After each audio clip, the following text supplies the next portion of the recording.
Boom. Josh, it has been entirely too long, my friend. I know. Welcome back, everybody, to the Build and Grow with Real Estate show. My name is Judah Hoover, and this guy right over here is Josh Weidman. I'm a real estate investor. He is a hard money lender, and we think that real estate is the best way to make money every day, to buy bread and wine and dog food. And we also think it is the best way to expand your net worth and create generational wealth that you can hand down to other people. So we talk about how to be a realtor, how to be a lender, how to be a home inspector, and all of those things. But we also talk about how to buy, fix up, and sell real estate and the BRRRR method and apartment complexes and syndication. We talk about bread and butter houses. We're going to be getting into a lot of that today. And we talk about the news of real estate here on this show. So check us out and join us. We've taken a little bit of a break.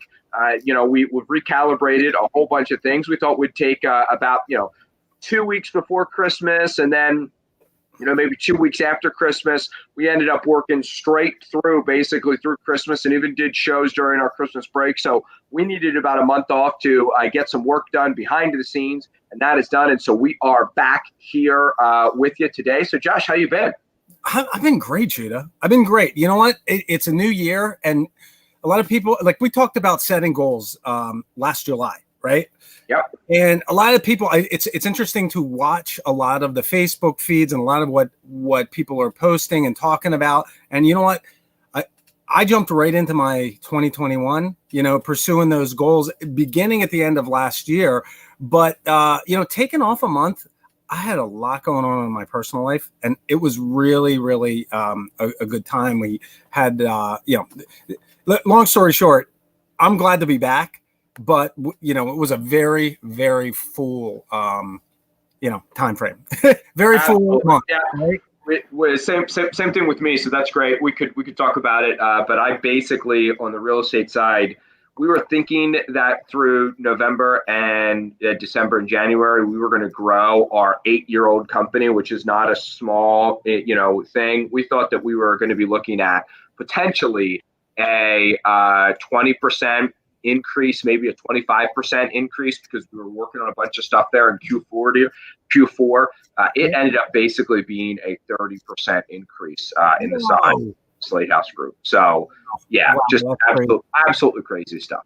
That's awesome. So congratulations to Slate House Group. I actually we're going to be using one of the vendors, and I want to have him on Thursday for our discussion. I asked last week or 2 weeks ago about trying to find some carpet installers for a project. Oh, dude, we got to have Ronnie on. What's really funny? I put that out there and got 25, 30 responses, and about, if I had 30 responses, 25 of them are Ronnie, and met him out there last Friday, and he is just an awesome guy. I'd love to have him on talking about his business. But yeah, I mean, look, we've been dragging on here for the last 3.5 minutes, and we have some awesome content today. Let's jump in. So listen, the first thing I want to do is talk about some news, because this is really, really relevant to what we're about to talk about as our main topic for and dig into the education today. This stuff with Reddit. I mean, these Wall Street bets, Redditors really wreaked havoc on Wall Street, man. Right, absolutely. So basically, what if you think about it, shorting a stock is making money when the stock goes down in value. Yep. So making money when a stock goes up in value is just buying the stock. And then there's also puts and calls, which is what's called options trading. And that's even more of a complicated thing. However, when you buy stock, you make money when it goes up. When you short stock, you make money if it goes down. Yep. So, but the difference with shorting is there's a window. So, there's a time frame window, right? But there's not, unlike when you buy a stock, let's say you buy it for $50, you can only lose $50 a share. But when you're shorting a stock, there's no end to the losses, because there's no top end to that stock price. Correct. So what you do is, when you let's say Josh owns let's say Josh owns stock in Reddit and or excuse me in GameStop. GameStop, great. So I say, Josh, give me $100 worth of the stock, and I will give it back to you in 30 days. Right. So my goal is to take that stock. I take that $100 worth of stock, and then I sell it for $100. And 30 days from now, when it's only worth $75, I give $75 worth of stock back to Josh, and I made $25. Right. If you can push a stock the whole way to zero, then I made $100. But here's the crazy thing. If I want to do a lot of that, maybe I don't have the $100 to buy the stock from Josh to begin with and sell it. So I need to go borrow that money. So hedge funds also do borrowing. So so leveraging can increase your exposure, just like you can maybe buy more real estate than you can handle, or you can buy more groceries than you should by using, or buy more vacation. So leverage can be a good thing, but it can also be a bad thing for credit cards and mortgages and things like that. Same thing can happen in the stock market. Leveraging can get people in a lot of trouble. And so here's what happens. These guys are placing thousands of bets and thousands of bets a day. And if a bet ever looks like it's going too far sideways, they cut their losses and run. So the opposite is this. Let's say I bought GameStop at $50 and I said, I think this is going to $75 over the next 30 days or 40 days, so I'm going to buy it at $50. Well, if it went from 50 to 40, I would say, I'm going to hold on. If it then went from 40 to 30, I would be like, man, this is awful. I should probably sell. If it went from 35 to 40, down to like 25, I would say, my losses are too great. I've got to sell. I've got to cut my losses and run. So the same thing happens with these hedge funds. A bunch of investors were hoping that they could force the stock to go so far up that the options traders, the short sellers, would cut their losses and run. But how they cut their losses is by buying more stock, which just increases to push the value up. Well, and so here's what's interesting about this, and this is why I think this is relevant. It shows market manipulation, right? Right. And this is the type of thing that happens all the time. In fact, in all different industries. In fact, I saw a sale in Lancaster that in the description, in the byline description, it says this sale is for comp comparison only. Right. No commission was paid to the agent. So like it's a straw sale. And when you're looking at outside manipulation, typically we enter into the stock market or we're buying shares in companies with the understanding that we're all going in with the same information. Everything's above board. And so these stock traders, they looked at these companies and said, AMC, they're going to get destroyed because, we got all these shutdowns. They have all of these places. Let's short their stock. Right. They're shorting their stock. Same thing with GameStop. Online gaming has become more and more popular. And because of that, these traders said, you know what? It's likely that stock price is going to go down. And it was probably a pretty fair bet. But what we had here is a bunch of small guys getting together, or small guys and girls getting together and saying, you know what? Screw these hedge funds. Let's push them out. Let's have them share some of the Let's all buy $20 or $30 or $40 worth of stock. Right. See if we can get it to bump up a little bit, and then they'll have to sell, and that selling, or that they'll have to then buy, which is the opposite of selling because we're shorting. Then they'll have to buy, and it will cause a run up in price, and the stock that we bought will then have insane value. Yeah. So how does this tie into our topic today? That's the question. Okay. All right. So let me trade slides here. All right.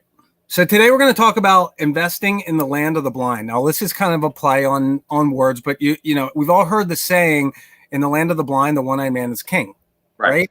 Right now, we have a market that is hyper competitive. It is ridiculous. Almost any residential property that hits the market has a barrage of buyers walking through there within days and bidding up the price, unless it's severely overpriced. But that's an aside.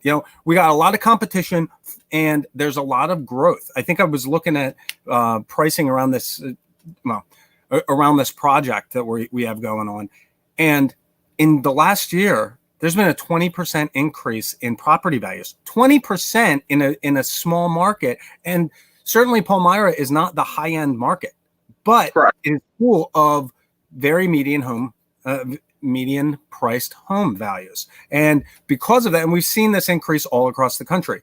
Well, Judah and I have been around this for a while. Yes. And, in the mid 2000s, 2005, 2006, 2007, what we started seeing is that housing in prime markets, like A-class and B-class neighborhoods, they just became too expensive, right? They became too expensive for a cash flow investment for people to buy for rental properties. And so what you had is you have investors that had all this cash. Maybe they're flipping a house, right? And they made $75,000 or $100,000 and they're doing a couple of these. Well, they have this extra capital that they want to put into play. Well, these A and B class properties are no longer affordable and they no longer make sense to put your money in and get money back out. And so you have secondary and tertiary assets that all of a sudden start popping up on the market. And what are we talking about here? We're talking about those C and D class neighborhoods, right? On single family rentals. We're talking about a push to syndication to get involved in these larger projects. We're talking about storage facility investing, mobile home parks, things that are not traditionally part of like a normal real estate investment portfolio. Right. We're small to medium players. We're non-hedge fund players usually invest in real estate. Right. And so what I wanted to talk about today is this reoccurrence of this theme where now, Jeremy, I saw your post about, the storage unit investing. I've seen this all over the place. I'm sorry to call you out, Jeremy, but it's just really important for us on our side to make sure that you know what you're getting into. I'm not here saying that any of these types of investments are bad investments, because I know people personally that have made a killing off of mobile home parks, storage facilities, apartment syndication, lower end rentals. But it's important to know going in what you're getting yourself into. Correct. Right. Yeah. And Jeremy brings up a good point. What do we do when people don't pay their rent? That's one of the things that can make mobile home. That's one of the things that can make storage facilities or other asset classes of real estate investing look very attractive. Is because it's very easy to do what's called a lockout or an overlock on somebody's self-storage facility. Yep. And then you can even sell the stuff in 30 days and use it to pay back whatever was owed towards the debt. So very much understand what you're talking about. And we definitely are in unprecedented times. And on top of that, we've got this global pandemic going on. So which it makes it even harder to evict people.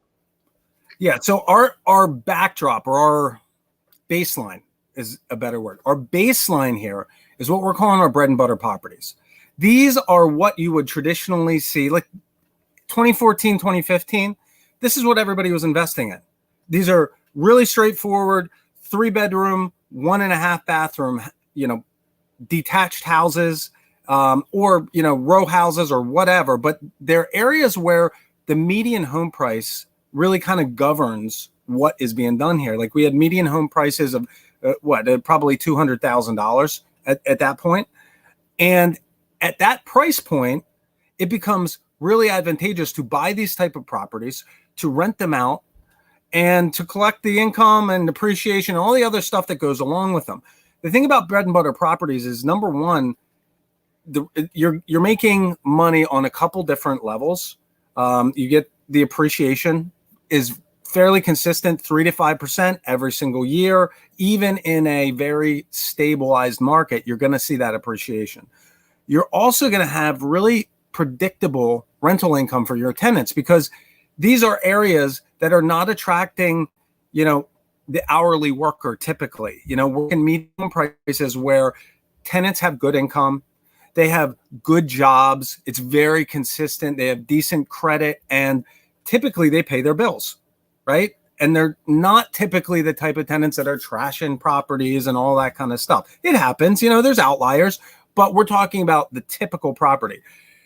A lot of these properties, they're in high demand so you've got low vacancy.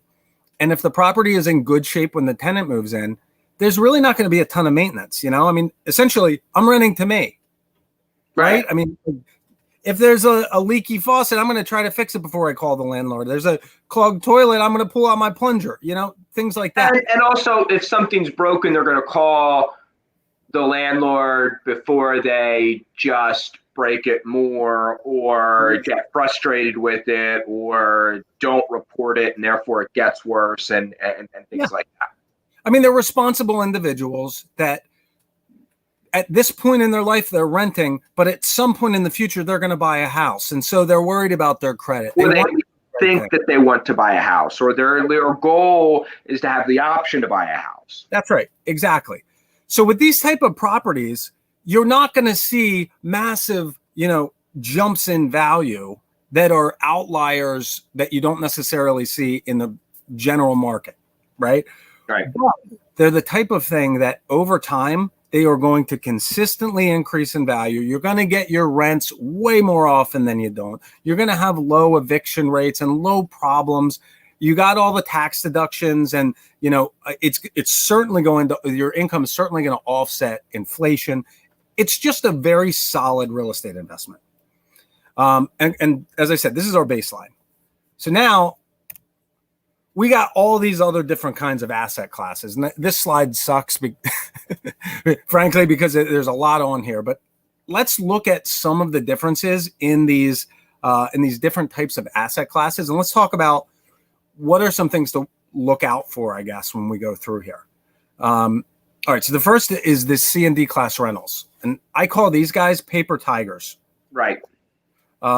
Mainly because on paper, they look amazing. Right? You got, even in a competitive market, 12% cap rates on paper.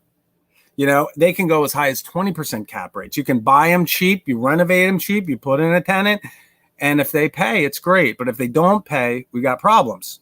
And that's the first issue, I think, with these type of properties. Number one, you've got an average to poor quality of tenant.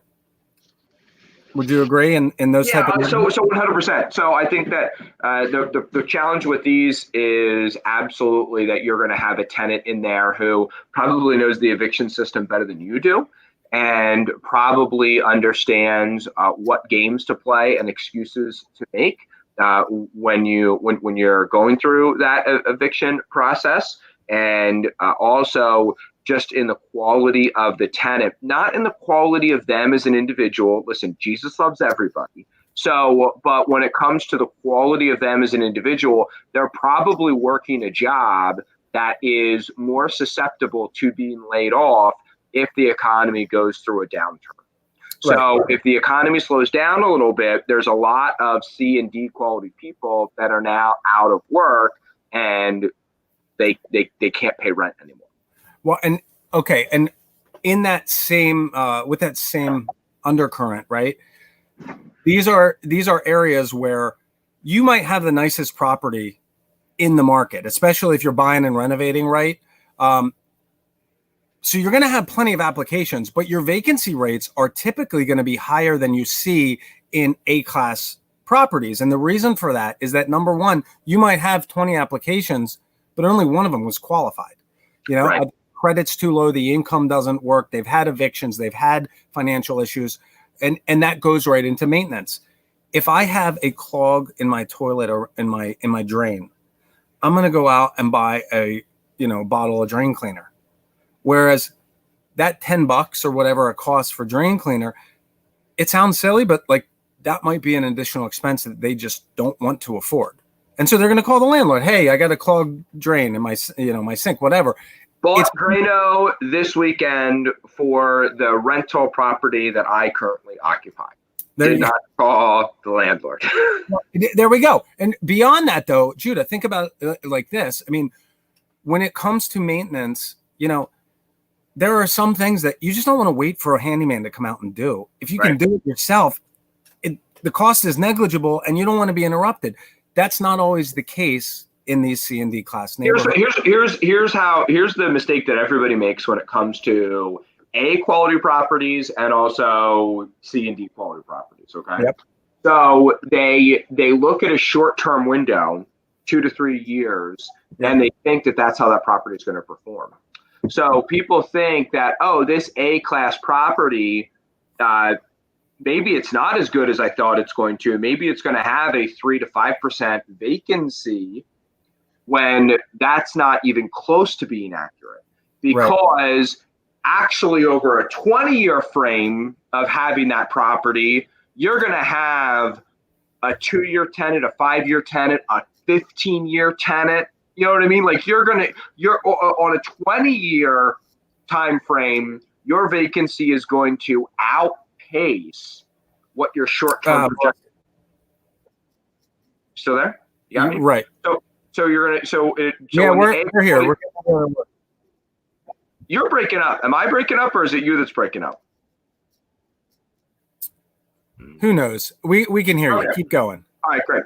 So the converse is also true, right? So you could, on a C and D quality property, you could very, very easily be in a situation where you look and you say, oh, it's 2021. The last landlord that owned this has owned it for 4 years. And he says it's only vacant every other year for 1 month in between the time that he's, switching out tenants. That's maybe a 5 or a 7% vacancy. And you're thinking that's going to be okay. No. But in a 20-year time frame, there's going to be a year or two where it's vacant for 3 months at a time, 4 months at a time, where you're trying to fill it and having problems. So C and D quality properties on a 20-year time frame are going to grossly underperform their short window vacancy. So this is why you say they're called paper tigers, because they are going to take more maintenance than you think they're going to. They're going to be more vacant. They're going to be vacant longer than you think that they're going to. The turnover expenses of the average tenant is going to be higher than you think that it's going to be. Yep. All right, so let's jump into the syndication.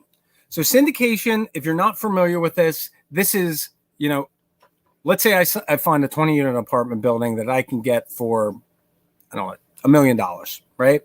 Well, I might have some cash laying around, but I don't have $1 million. So I go out and I try to raise that $1 million. And I'm going to go to a bunch of different people. I'm going to put together a gorgeous pro forma that shows all of the upside of their investment. And, I'm going to go to this guy and get 20,000 over here, get 50,000, gets 100,000 from this guy and put all that money together. And then we're going to go buy that property.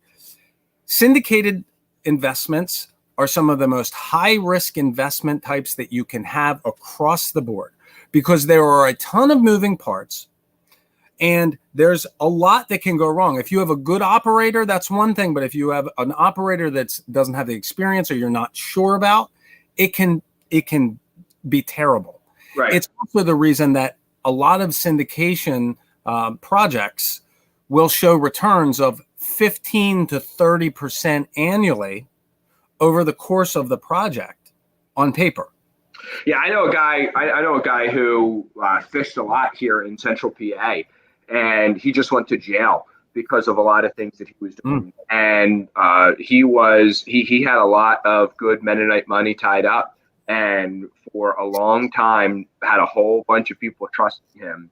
And the problem is, when things went sideways, he did not tell people that things went sideways. And bad deals happen sometimes. Yeah. And when it does, you've got to be honest about it. And a syndication is only as good as the operator. And it's just something that you have to know. it's easy to look at a pro forma on a project and say, oh my goodness, I can make 18% on my money average over the next 3 years. That sounds great. Well, what happens when financing options disappear? What happens when the contractor finds something that's going to increase the cost by 20%? What happens when somebody runs off with some cash? Like, there's a lot of things that can go wrong in it. What happens when Lidditz is no longer the best market to invest in? And then I want to sell and cut my losses and pull out, but the other people in this syndication think that we should ride it out a little bit longer. And the guy running the syndication thinks a third thing. So the problem with this syndication is it's like giving your money to somebody else and saying, go buy some stocks with it and give me my money back in 3 to 5 years. Well, what if you don't like how the stock portfolio is performing and you would want to change it along the way? I know a lot of really good people who I really know, like, and trust, who are both operating and have their money tied up in syndications. I've done both as well. It is not as easy as everyone's making it to sound right now. Well, and beyond that, what if you need your money back halfway through? Right. Or do you have the ability to get that cash back? Are you locked in for a 3 or 5 year period? And that matters, right? All right. So two other asset classes that have popped up a lot: storage units. Okay. So quality of tenant with a storage unit, typically you're not talking about, the lower end market. You've got in the median price range. That's a positive. The vacancy rates, that's a big unknown. It's a big unknown, not just because it depends on the market, but it also depends on, are you talking about buying on the north side of Lancaster or on the west side of Lancaster? And if you're on the north side of Lancaster, are you going to be in the front of the, what's the traffic count? It used to be that storage facilities used to be kind of built in the back of industrial complexes. Now you actually want them out front and close. And so there can be something that looks like it's in the same submarket as other storage units, but because it doesn't have the same, foot traffic or signage or visibility, actually won't perform as well. So, that's right. Yeah, and empty units don't help you at all. Right. Storage units are you're buying a business. Mm-hmm. Buying a storage facility and thinking it's real estate investing is almost like buying a gym and thinking you're investing in real estate. It's very much. There's a business associated with self-storage. That's and right. Having somebody there who works the desk, and when people come in, hey, Josh, I appreciate you coming in. I want to sell you on a storage unit today. I want you to sign a month-to-month lease today. Like, you've got to be able to have somebody who you train who can close and actually run the business. That's right. That's right. Maintenance is going to be low. You're going to make sure that each of the units there's no plumbing, there's no toilets. Yeah, units don't have an electrical outlet in them or even a light in them. It's great. That's right. Your collections are going to be pretty low. Jeremy brought this up at the beginning of the show. The reason you're going to have low collections is because if somebody doesn't pay their rent, you send them a letter and give them a time frame to either get current or you're going to sell their stuff. You keep the lock, change the lock, and sell their stuff. And I mean, unless you're talking, warehouse space, usually those rental units, there's not a ton of rental income per unit per month. So if they get delinquent, you just sell off the stuff, and a lot of times you can recoup the loss there. Appreciation. So this is something that really gets me. One of the major benefits with a bread and butter property is that it's going to follow the market. And yes, it's going to ebb and flow. Values are going to go up and go down, but it's a lot more consistent and predictable than you have with these storage units. And a lot of times their value is based on the number of buyers. There are certainly, one of the reasons that it's so attractive is that there have been a small number of buyers who have been able to purchase these things and do them and replicate their business model over and over and over without a lot of outside competition. Well, now, as you have more competition come in, the value of those storage units is going to go up, sure. But what happens when bread and butter properties show up again? You know, and they become a lot more competitive. Just because there's more people buying them and bidding on them and therefore forcing the cap rate down that they trade at doesn't mean that the underlying investment is better or worse. It's just like GameStop stock. Okay. Just because there's a lot of people buying and selling it does not mean that it has changed anything for the company. Yeah, that's a big one. Tax benefits are going to be very similar to what you'd see in other types of real estate investments. But then the offset of inflation, it may or may not. If you can consistently, rent out those units and you can consistently increase the rental rates on a monthly basis, yeah, it can be a really great stopgap for inflation. But what happens when you have 25 units? I mean, this happened to a family member of mine. They had a 25-unit storage facility, and right down the street, they opened up a brand new facility with 200 units, and the 200 units are like 10% less than what they can afford to rent them out at. Right. It's going to change your dynamic significantly. I mean, there's only so much storage capacity and demand. Jeremy is asking about the $1 million tax credit for storage units. Jeremy, I don't know about that. I got to take a look at that. I'll dig in and see if I can get some information for Thursday's show. But the last one here is mobile home parks. So one of the first loans that we made from HMB was on a mobile home park in Ohio. We no longer lend on mobile home parks. Right? So like it was a hard lesson to learn, but we learned the lesson and move on. Mobile home parks, essentially you have the land. You're responsible for making sure that the utilities work properly and that the tenants have access to them. So there is a certain maintenance component that goes along with it, even though you're not worried about the maintenance of the actual mobile homes themselves. There is some additional collateral for collections here. If people don't pay for their land rent, you can seize their mobile home. Correct. And so, that is a stopgap to any maybe losses that you would encounter. But again, you're dealing with the lower end of the income, income scale. And with that is going to necessarily come a lot of other challenges that, when you have people living close to each other, it's like having an apartment building with lower end tenants. You're going to have people bickering back and forth. You're going to have, things happening in there that you probably don't want on your facility. You got to be able to, just like the storage units, you got to be able to run the park in a way that attract people to move there. You know, and if it's not run well, they're not going to move there. Yeah, parks get a spirit about them, and it's either a nice park or a not nice park, or a park where they're a little bit loose around the edges, but they're friendly, but at least they don't let it go completely. Everything's hot. So, Josh, it's money on the line, dude. You got to take that call.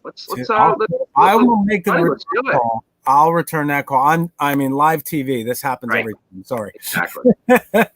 All right. So what do we do to offset all of these uncertainties? Hold on. One thing quickly. We've been talking about this for a while. If anybody wants this slide, just email Josh or myself, and we'll get this over to you. If you're watching live, that's great. If you're not, we can email this to you. If we think we're wrong about any of this stuff, let us know. And also, feel free to comment and tell us where you think we're off on this stuff as well. Yep. Okay. So. What do you do? Here's what's really important. Okay. There's a reason people go into these type of asset classes, and it's the same reason they go into real estate investing. They want to make a return on their money. You've got $50,000 or $100,000 or $1 million sitting around that you want to get a return on. Right now, the fastest depreciating asset that you can have is cash. So if it's not invested somewhere, you're losing money every day that it's not invested somewhere. Correct. But it's important to make sure that you're able to evaluate those type of assets so that your eyes are open going into it. Make sure that every source of income. With mobile home parks, sometimes the secondary and tertiary income streams are much better than the land rent. If you have vending machines, it sounds silly, but man, that soda that's $1 that costs you 25 cents, if you sell one, it's not that big of a deal. But if you're selling hundreds, a lot of times that's a real big income earner. Washer and dryer, coin operated laundry, can be a huge add-on. Just knowing where the income streams are with the asset class, very important. Number two, how does the actual process work? Like, where in the process do you get paid? And just as importantly, what are your responsibilities as the investor or the owner of that asset? Do the on the storage units, do they expect a climate controlled environment? Is there added value in offering that service?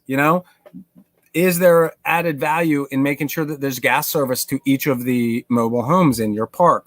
If so, what's that cost to add on? All of these things are there's small pieces that just learning to invest in a bread and butter property, there's a huge amount of checklists. And that's where we spend most of our time on the show, is looking at that stuff. Knowing what the questions are that you need to ask is just as important, as anything else, I guess. Right, and specifically knowing what can go wrong with your different apartment, with your different asset classes. Yep. So even if you have a 2 or a 3 unit building, and you've got a little bit of a laundry setup, well, there's a couple of things there that you need to be aware of. Number one, people are going to leave trash there. You can't get upset about it. You can't get frustrated. You can't say, oh my goodness, the tenants or whatever. Great, because Unit A is going to blame it on Unit B, and Unit C is going to blame it on Unit A. Like, you've just got to know about every week, I've got to send somebody over there, and they've got to spend 5 minutes picking up any leftover lint or empty boxes or trash or whatever. I'm going to get money at that time, but I also need to tell the person it's your job to clean up at that point. The other thing is, you've got to know what can go wrong, because sometimes these benefits can end up causing you problems. Yeah. And there's all kinds of things we could talk about, and it shows up a whole bunch of ways, but you've got to understand. A very clear example is a washer and dryer. You will spend about $85 to $90 worth of frustration and anger on the phone talking to Gladys because she lost 25 cents in your coin operated laundry machine. That's right. I mean, the change receptacle got full, it can't take anymore, and therefore they can't wash their clothes, and their son has a date that night, and these blue jeans have got to get washed. I've seen all of these things happen. So you've got to know that with all of these different things, there's a lot of stuff that can go wrong that you just don't think about. And it's why we always encourage people to invest in bread and butter houses. My friend Zach Wiest always says that he wanted to do single family homes because he could walk in and he just knew it. It just intrinsically made sense to him. And so that's where he spent the majority of his real estate career living, is in bread and butter real estate, because it makes sense. When you get into these other things, you're going to encounter problems that you didn't understand, and things are going to go wrong that you didn't know about. And what that's going to mean is you're going to learn about them by experiencing the problems. It's funny, I was talking to my son just this week because we were driving through the snow. And I said, driving in the snow is one of the greatest paradoxes of the world. If you don't do it very often, you suck at it, and you shouldn't do it. But the only way to get better at it is by doing it. And real estate investing in a lot of these other asset classes, other than bread and butter single family homes, are the exact same thing. Well, Judah, it's like you just served this up to me, because what I was going to say is, we're not sitting here saying that any of these asset classes are no good, because the proof is in the pudding. There are people that make millions and millions and millions of dollars off of each one of these different outlets. The importance here is to understand what you're getting into. If you think you're buying an A-class property and you're buying a mobile home park, the problems that you're going to encounter. Thank you. The problems you're going to encounter are going to be so much different. You're dealing with 2 totally different types of people, and so you have to understand that going in. I would recommend that if you decide, hey, mobile home parks are the right one for me, or storage units are the right one for me, or for that matter, I just want to invest in syndications. Whatever it is, just make sure you understand the upside and the downside, where things can go wrong, be really skeptical, evaluate your numbers, and at the end, you make a good decision. you do one small mobile home park, and now you can go out and buy a 300 unit park, or a 10,000 unit. You know what I mean? You got to do it small, be successful, and then replicate that success on a larger basis. That's it. 150%. Dude, awesome. Listen, we're 10 minutes long today, but this is good content. This is good stuff. I love everybody on here today. Thank you so much for joining us. Appreciate everybody.